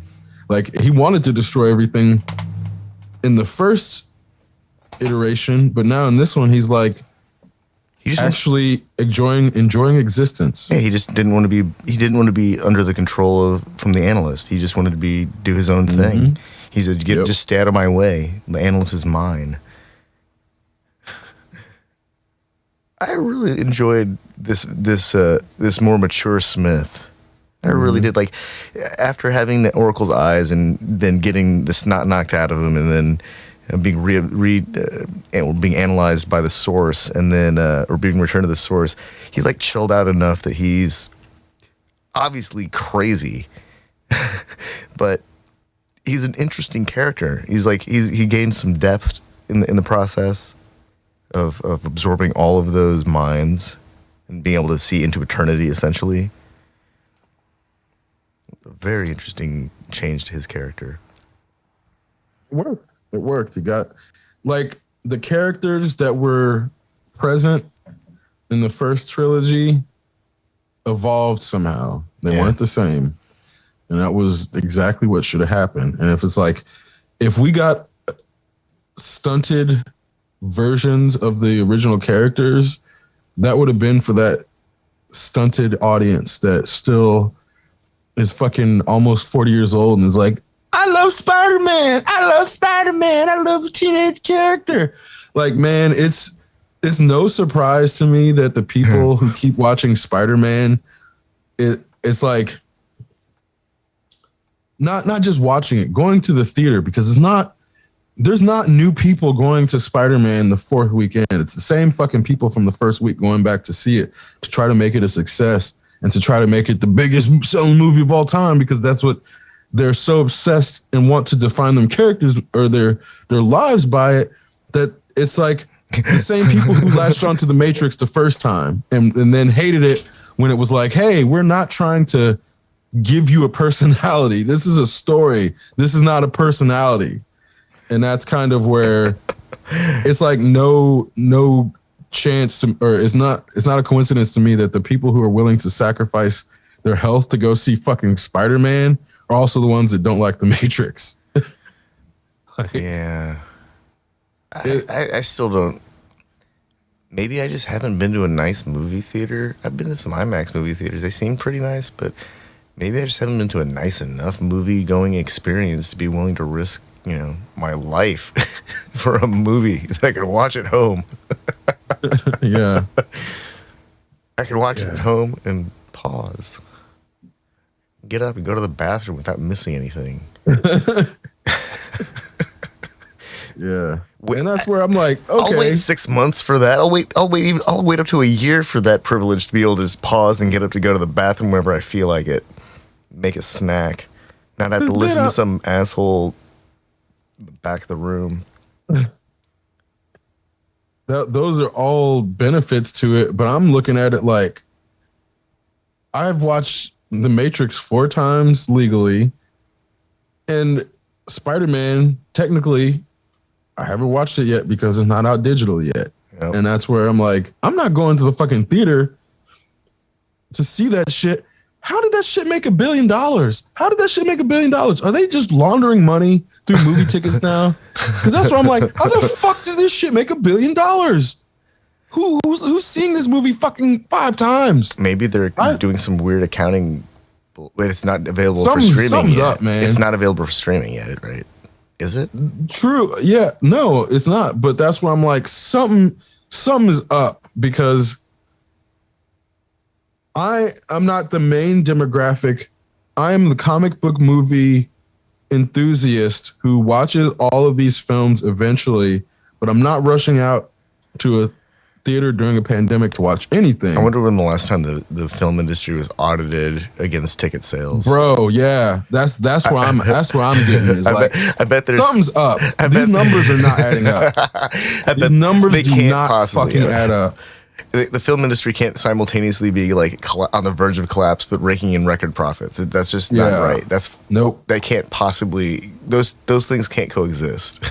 Some money got laundered in movie tickets. I don't know who's laundering it, where they're laundering it from, but some money just got fucking laundered with those Spider-Man tickets. There's got to be like a list of like 10,000 names of dead people with social security card or social security numbers that are like getting residuals or paychecks that direct deposit into an account that aggregates into some like and buys cryptocurrency or some shit. Yeah, something is up. I don't know what, and I'm not gonna pretend to know what, but the numbers just do not fucking add up. Doesn't make sense. Don't add up. And that's where I'm like, because here's my thing. The way I treated Eternals is the same way I treated Spider-Man. I'm that demographic. I'm not the one that's going to go see a movie 4 times in the theater, but I don't know if anybody's going to go see a movie 4 times, maybe twice, but 4 times they're getting into some like, I got to call bullshit territory numbers where it's not, I'm not saying that Spider-Man couldn't make $1 billion, but the way how quickly it made $1 billion, I'm fucking calling bullshit. Bullshit. Maybe they're counting all ticket sales for the entire movieplex. I don't know what it is. But those numbers are not fucking adding up. There's something about them. Are there even enough seats in all the theaters? Exactly, bro. I don't know. And that's where I'm like, there's just some fucking red flags about how quickly that movie made $1 billion. Where I'm like, it's not that it's impossible during non-pandemic times. Yeah, during pandemic times? Nah, bro. That's like non-pandemic Full House all the time numbers. Mm-hmm. Yep. And on top of that, it's as if the people who are going and watching these films don't have anything else to do. How many times can you fucking see Spider-Man? Like, it's not just watching. You have to like set aside an hour on each side basically to go see it. So they're basically, that's 16 hours dedicated to Spider-Man, basically. I'm not buying it. I'm not fucking buying it, man. That's like enough time to read all of Secret Wars. Mm-hmm. Like, yeah, and that's where I'm like, again, I'm not looking for conspiracies and things. This one, these numbers just feel off. They just feel so off from the rest of the movie industry's numbers. Like, I mean, what did Black Widow make? Like 200? I don't know. That movie was so terrible. I didn't pay attention to anything of it. Like, I just kind of, I watched it once and then I casually watched it again to make sure that it was as terrible as I thought it was. And I don't remember much of watching it the second time. I put it on in like the background and kind of must have walked away. Okay, so Black Widow made about 371 million total, and it was the 5th highest grossing movie of the year worldwide because it's a fucking MCU movie, of course. So that's where I'm like, this is where I'm looking at Black Widow, and then they tried to blame it on the fucking release, but it was one of the biggest performing films at the time. So this is where I'm like, man, these numbers are not fucking adding up. Like 6 times Black Widow numbers. Yeah. That's messed up. Maybe people really like, no, I can't even think of 4 different people that I would want to go see Spider-Man with. And that's and that's what I mean. Like maybe the first time they're able to coordinate a group outing, you're telling me the 3rd time they're coordinating a group outing and filling up the fucking theater with like these same groups. Like it doesn't even make any sense. It doesn't even make any sense. Like who are all these people that keep watching the same Spider-Man movie in the fucking theater?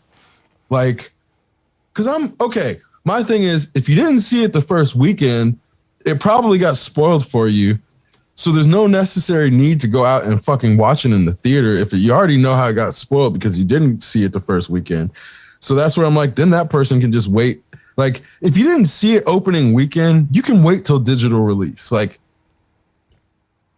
I don't even think it matters like opening weekend or not. If like people are gonna go see this no matter if they think they want, if they need to go to a theater. Right. But and if they needed to go to a theater, they would have done it the first week is what I'm assuming. Like if I want to go see something in a theater, I'm not going to put it off till the 3rd week of the fucking. No, I mean, I think that there's probably a demographic of moviegoers who think they're being responsible by waiting for after opening week so they can go to a lighter crowd, but not really willing to acknowledge that they're contributing to the conditions that make any kind of social activity less safe.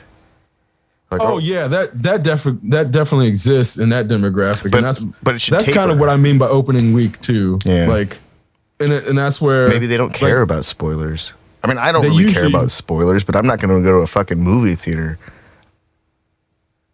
Exactly, and that's what I mean. If you don't care about spoilers, you're not going to the theater. Yeah. So it's like because then you don't actually care that much about the end of the film to go see it immediately. So then you can wait until it comes out because you're not also so obsessed with seeing it on a big screen that you're going to go rush out and see it. So there's like all these things about the decision of like seeing a movie during a pandemic is a very like the decision is not one to be made lightly. So then it's oh man, I got right up in front of my 4K display so that I could have that immersive movie experience, and the first series of strobes reminded me like how intense that movie is, and I backed the fuck off of it. It's like, oh shit, if I'm gonna give myself a seizure, I'm gonna do it in a chair, not I don't need to go to a movie theater to have that kind of experience though. Oh, nobody does. Nobody does. And we can all get right up on a screen if we really want to blind ourselves. Yeah. And it's just a matter of if you want the overwhelming experience, you just get closer to the fucking screen. It's really that simple. It's really that simple. And that's where it's never been easier. You can even do that on like a 29-inch monitor. Just sit like a foot away. Yep. And your vision is completely enveloped in the screen. But that's where, again, especially with 4K. These people don't care that much about that particular experience to be like, okay, I'm not going to everybody's not going to the IMAX either. Yeah. So this is where the whatever would be the explanation as to where all these people are coming from, it doesn't actually make any fucking sense. I mean, when I did go to theaters, I'm the person that sits in the back row of the seats on the floor. Like I'm just right at the threshold where I can still see the entire screen. Mm-hmm. And so I try to get to the movie theater like a half hour in advance if I can, so I can make sure to get in there and get that seat. and I'll wait through all of the previews and the terrible music and the people coming in and going out and talking about their whatever really loudly. I'll put up with all of that for that seat if the movie's right. But we're in the middle of a pandemic, and the last several times I went, actually no, when I went and saw, no, the theater's always nasty, but I really enjoyed watching Captain Marvel up close because it's a giant screen and they're willing to turn up their surround sound system up to like earth-shaking levels, and I can do that, but there are times when it's nice, but right now is not the fucking time. Yep. Like people standing around conversing with strangers in Kroger seems to be like the most common thing that I see that makes me wonder what the hell's going on.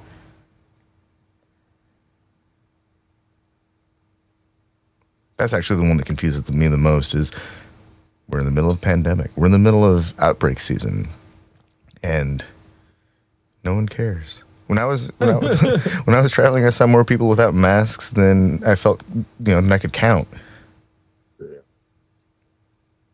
Well, and then now there's like the flu rona. Ugh.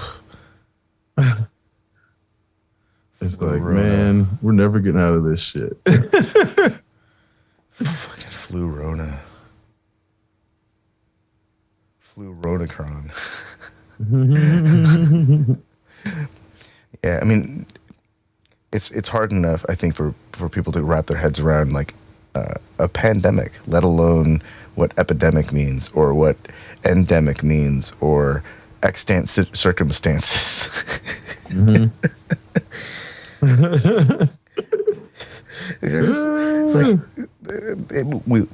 It's just one of those reminders. We live in a culture that is largely illiterate. Yep.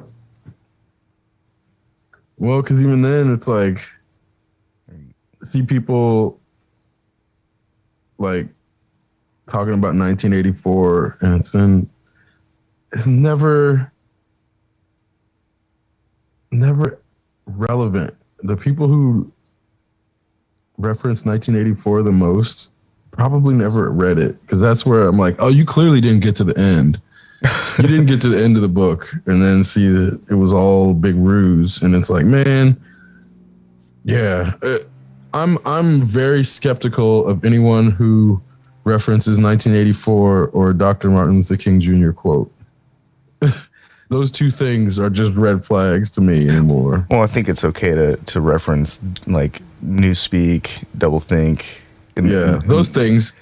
But as you said before, like Brave New World is like a lot closer Brave to New what World is the reality we live in. Yeah, but 1984 is the illusion that people think we're in, but that's just because they're. But that's part of 1984 if you make it to the end, which is why they didn't make it to the end, and that's kind of where I'm like, what you're, the Brave New World makes way more sense as a comparison to where we're at. I think that's how we know who the Gammas are. Yeah. They didn't finish 1984. Mm-hmm. They're not ready for a Brave New World. They wouldn't even recognize how many different layers of technology we have readily available for us. Yeah. So, let them complain about China on their Chinese technology. And then I'm realizing, okay, we have the most ass backwards tech bro culture in that it's like all these people read fucking Ready Player One or Snow Crash and were like, I want to build that. Oh. and they got all the wrong messages. And that's where I'm like, looking at the way the metaverse is being posed as basically just another layer of work. This is 100% the product of an uncreative culture of people who think that they're better than they actually are, who then just see dystopian fiction and want to reproduce it. Like a theme park. Yeah. Fucking dystopia world. They got the exact wrong messages from the science fiction story. No, we don't want dystopia. It's bad. It's absolutely bad.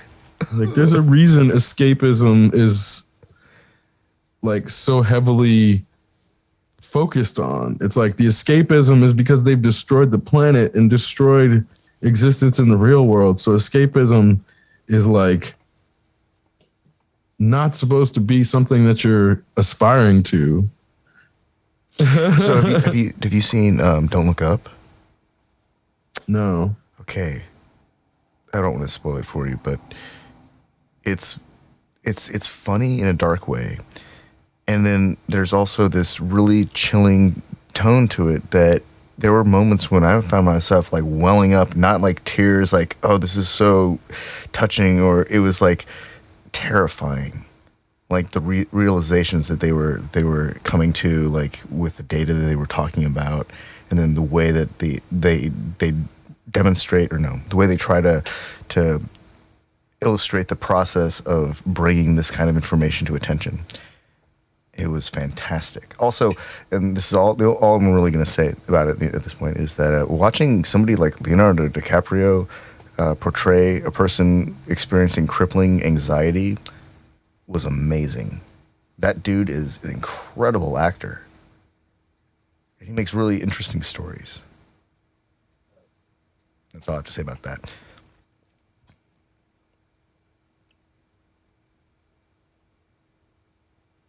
I hadn't even heard of it, really. Oh, yeah. It's about an asteroid. Or, I'm sorry, a comet. And it's headed right for us. Oh, okay. Yeah. It's I can't say more because it just tells the story basically tells itself. The story is really in the details about the people. But I recommend it. It's fun and it's scary, and no one really gets hurt. But there are moments. Well, actually, that's not entirely true either. But no one really gets hurt, and it was just fun. It was a fun story. It didn't have explosions like throughout. It didn't have like people jumping through ceilings and doing kung fu. I don't think there's a. So it was like on this note, have you seen the new Reno 911 movie? No. Yes. Yes. There's a new Reno 911 movie way. that they just like dropped, like almost like as if you don't get drops like these anymore because there's so much press ahead of time that it's like nothing is a surprise. But I saw it and I'm like, there's no way that they just made a movie and nobody knew about it. But yeah, it's like the hunt for QAnon or the search for QAnon. Yeah, the hunt for QAnon. I just pulled it up. Yeah, it's fucking amazing. It's fucking amazing. So like the Reno 911 Miami was okay, and there was a few things about it where you're like, okay, they clearly tried to make this a movie and hyper produced, and that's like not what Reno 911 is. So when it's like Reno 911 Miami is okay, but it doesn't feel like Reno. This feels like a fucking Reno episode, but like movie length. Yeah, and it's like it's fucking amazing. The timing is perfect. Like all of the jokes are just you kind of see them coming, but they execute them in a way where you're like, okay, that's they executed that joke well. Oh, yes. So it's like a lot of stuff where it's just great. This is actual social commentary done really well. That's not punching down at people where you're like, okay, it feels like impossible to do when all the quote unquote left-wing comedians have started drift center right, where you're like, oh, we can actually still have jokes without making fun of people. The synopsis is great. Follow Reno 911, the hunt for QAnon follows the deputies of the Reno Sheriff's Department as they hunt for Q, the one behind all the QAnon conspiracies. Their efforts cause them to get stuck at a QAnon convention at sea. Yeah, it's fucking amazing. The poster is of the crew standing above stormy waters at a cruise ship on fire. A sinking ship. That's like, and I it think was that's great. the metaphor. Like, oh, totally, and that's why it's good to sort of like be able to laugh at that shit where we all had to suffer through 2021, and I feel like the Reno crew really like made it worth it. Man. And all the jokes, like I think Reno 911 was fantastic because it did all the things that I think that the Broken Lizard team tried to do with Super Troopers. They made a series out of it. And my understanding is that Super Troopers was originally pitched as a show, but turned into a movie. And so when Reno 911 emerges, it's like it's the spin-off the way that it was originally intended. And so the fact that they've got it turned back around and they're making movies out of it, like. Well, because I think Reno came before Super Troopers, if I'm not mistaken, right? Well, I think they exist in the same universe. Like their stories are like they're like intertwined. There's like I can't remember the last time I read about this stuff. I think it was when they released the last Super Troopers movie. There's a whole like fan base that's like linked all of those two universes together because they're so weird. Like all of the Broken Lizard stuff happens in the same universe. Like Club Dread happens in the same universe as Super Troopers. That makes sense. It makes a lot of sense. I always liked Reno 911 because they always seem like they somehow managed to pool like an ensemble, like a big ensemble that for all their dysfunction, they managed to do, they got it done. It's really well done. Mm-hmm. And they're funny about it too. That's an actual funny show. Mm-hmm. Yeah, and now that you say that, I feel like Super Troopers probably would have been better as like a TV show, but I feel like they still did it well. Yeah. Yeah, no complaints. Broken Lizard is awesome. Yeah. I love their stuff. Even the stuff that's doesn't like land quite right, like it's still okay. Mm-hmm. I wish they'd have made Pot Fest because Beer Fest was a lot of fun, but can't get everything, can't have it all. Although I really would like to see them make Pot Fest and have Willie Nelson in it. You don't smoke anymore though, right? It doesn't matter. He can act for a little while and just be there. He can just be in the movie. That's all it needs. Like he can like bow out. He's like, ugh, I can't hang with you guys, and leave them to it. That'd be easy. But I think we're actually past the era where like stoner movies can be made. At least not until the ashes all settle or whatever.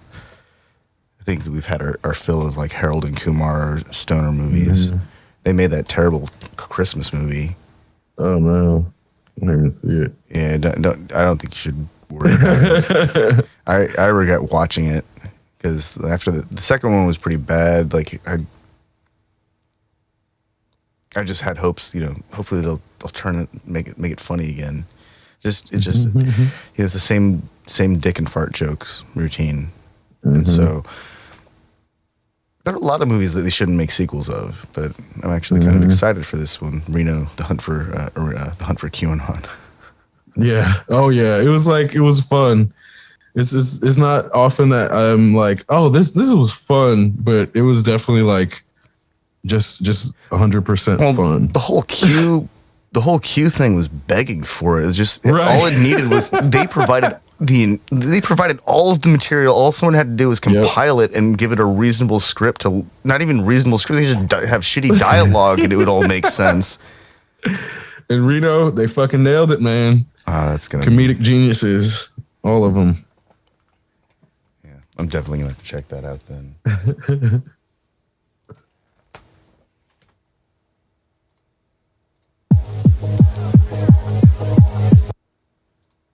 Exceptional Radio.